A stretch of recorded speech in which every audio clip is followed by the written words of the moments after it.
Stasera vogliamo parlarvi della civiltà sarda, di quella antichissima, di quella prenuragica. Ci sono 35 siti archeologici che potrebbero entrare a far parte del patrimonio dell'umanità e sono stupende, risalgono tra i 5.000 e 7.000 anni fa. Siamo nel Neolitico medio, nell'età del bronzo. Allora stasera ci collegheremo con le Domus de Janas, ma intanto io saluto Sara Memeli, archeologa, che ci è venuta a trovare in studio. Buon pomeriggio Sara, ricordaci al volo che cosa sono le Domus de Janas. Allora, le Domus de Janas sono delle tombe scavate nella roccia, scavate a mano, quindi con degli strumenti da scavo in pietra. Diciamo che le Domus de Janas si potrebbero definire un po' il simbolo della preistoria della Sardegna. Infatti sono diffusissime. In tutta l'isola? Sì, sì, sono diffuse in tutta l'isola, in modo particolare si concentrano nella parte nord-occidentale dell'isola. Chiaramente sono maggiormente distribuite nelle località in cui c'è il materiale su cui poter costruire le tombe, quindi la roccia. Diciamo che sono dei monumenti molto importanti perché diciamo, tutte le comunità sarde appunto li conoscono, sono orgogliose di questi monumenti. E tra poco mi spiegherai quali sono le caratteristiche comuni a ciascun monumento, ma prima colleghiamoci, perché abbiamo proprio l'opportunità di vederle in diretta in questo momento, grazie a Maria Giovanna De Martini, archeologa, in questo collegamento della nostra Francesca Panzica.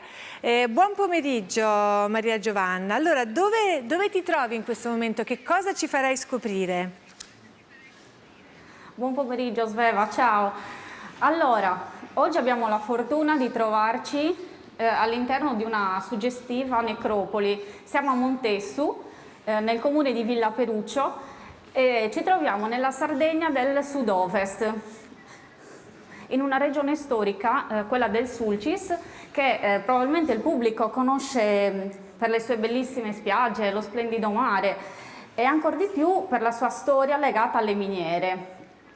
Sì.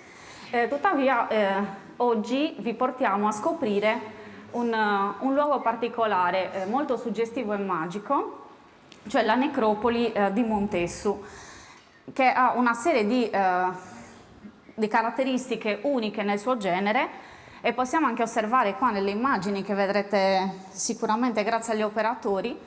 Ci troviamo in un posto incastonato in un ambiente naturale bellissimo.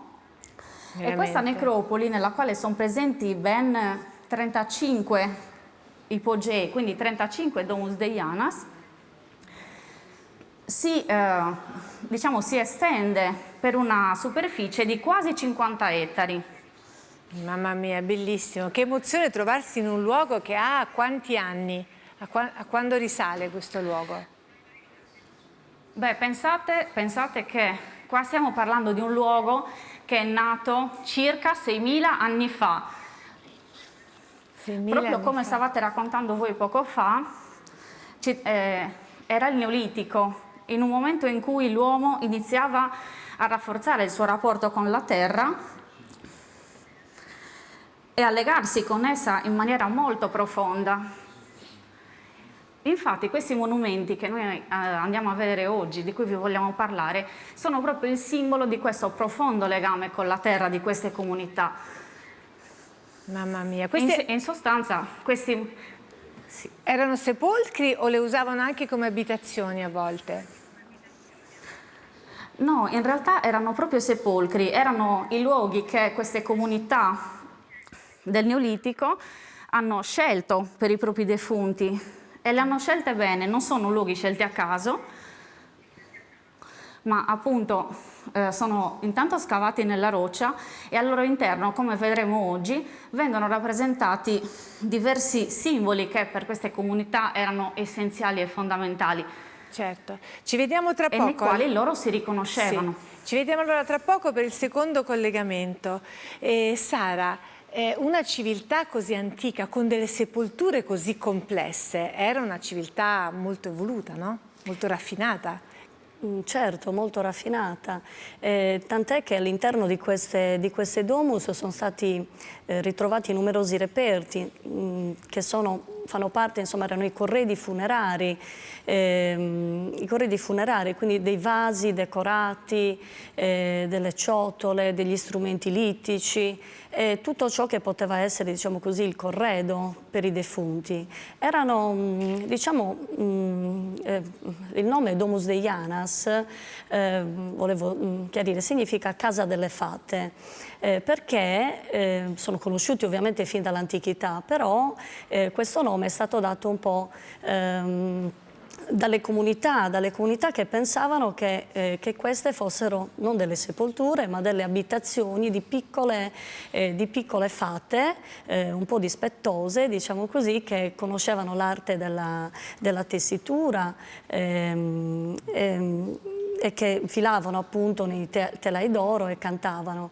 In realtà appunto diciamo fanno talmente parte dell'immaginario collettivo che la fantasia popolare le ha chiamate le case delle fate. Allora torniamo da Maria Giovanna De Martini, che dovrebbe essere dentro una Domus Deianas, è così?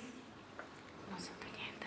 Sì, eccoci qua, stiamo proprio entrando all'interno di una Domus Deianas della numero 35 di cui vi parlavo poco fa. Che bella, che emozione. Sicuramente riuscite a osservare come sono raffinati gli ambienti. Sì, vediamo molto buio. È un'altra caratteristica che vogliamo mostrarvi è questa. Noi abbiamo parlato del fatto che questi monumenti sono stati scavati 6.000 anni fa. Tuttavia, uno dei dettagli più importanti e fondamentali è quello che all'interno di questi monumenti noi riconosciamo i segnali di una continuità di vita all'interno di questi luoghi, cioè questi luoghi sono stati scavati e sono stati frequentati dalle comunità neolitiche di questo luogo per migliaia di anni. Quindi possiamo osservare tutto attorno a noi tutte le testimonianze della presenza di queste comunità. Che belle che sono. Alcuni dettagli che potete osservare qua all'esterno ci danno un indizio importante, che è una delle caratteristiche peculiari di questa necropoli. Potete osservare queste due colonne che stanno inquadrando in questo momento. Queste colonne sono una delle caratteristiche tipiche delle Domus Deianas della necropoli di Montessu.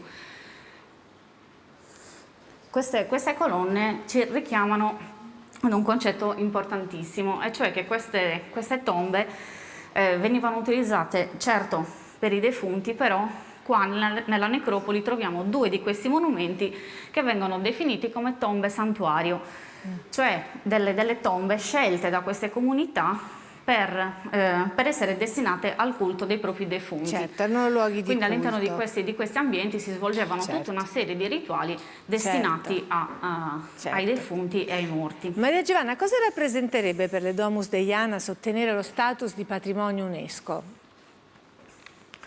Beh, questo sarebbe un obiettivo importantissimo sotto vari aspetti, principalmente perché il nostro obiettivo principale è quello di aumentare la tutela di questi luoghi. Sicuramente, come avrete capito, si tratta di luoghi molto delicati ed esposti comunque al deterioramento, in primo luogo. In secondo luogo, l'inserimento del patrimonio dell'umanità permetterebbe di rendere questi luoghi fruibili ad un pubblico molto più ampio, quindi garantendo anche una ulteriore tutela, perché questi monumenti che noi stessi abbiamo ricevuto in eredità dalle società neolitiche, noi possiamo conservarli e proteggerli per le generazioni future.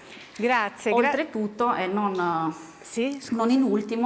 come ultimo passaggio, è importante perché, come avrete ben capito, noi non vogliamo tutelare i monumenti in se stessi, quindi solo i singoli monumenti, ma tutto l'ambiente e il territorio all'interno del quale sono inseriti, quindi tutto il paesaggio che hanno attorno, e questo sarà una cosa fondamentale per il futuro, per l'eredità delle generazioni future. Grazie Maria Giovanna, ringrazio molto Maria Giovanna Di Martini, archeologa, grazie anche a Sara Mameli. Quando si avrà questa risposta, Sara, sul conferimento dello status? Allora, la scadenza è prevista per il gennaio del 2019, perché al momento si sta insomma lavorando con il 2019, no? Scusami, del 2024. Del 2024, nel gennaio del 2024, perché si sta lavorando appunto adesso al dossier, a tutti gli studi, diciamo così. Beh, sarebbe una cosa importante, speriamo davvero che si realizzi. Grazie, grazie anche a Sara Mameli, archeologa. E adesso